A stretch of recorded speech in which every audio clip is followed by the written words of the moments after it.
Welcome back. Let's practice multiple choice questions from NCERT school books. Choose the correct statements regarding the Constitution of India.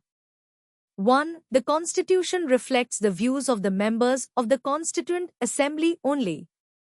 2. In some other countries, the Constitution exists as a mere piece of paper. A. Only one. B. Only two. C. Both 1 and 2. D. Neither 1 nor 2. Answer is option B. Only statement 2 is correct. In some other countries, the Constitution exists as a mere piece of paper, as no one actually follows it.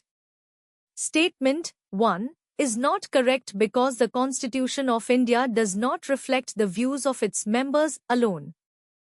It expresses the broad consensus of its time. Over the last half a century, several groups have questioned some provisions of the Constitution, but no one has ever questioned the legitimacy of the Constitution itself. Which of the following statements are correct regarding Indian Constituent Assembly? 1. It was not based on adult franchise. 2. It resulted from direct election. 3. It was not a multi-party body. 4. It worked through several committees. A. 1 and 4. B. 1 and 2. C. 2 and 3. D. 1, 2, 3 and 4. Answer is option A.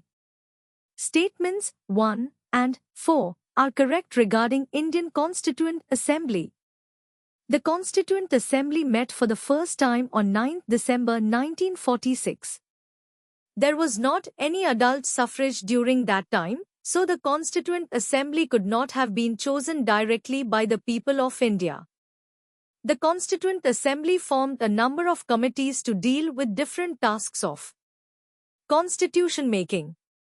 Statements 2 and 3 are incorrect because they were indirectly elected by the members of the Provincial Assembly, who themselves were elected on a limited franchise. It was a multi-party body as the Congress, the Muslim League and some other political parties also got representation. Thank you and practice more number of multiple choice questions to get good clarity on each topic.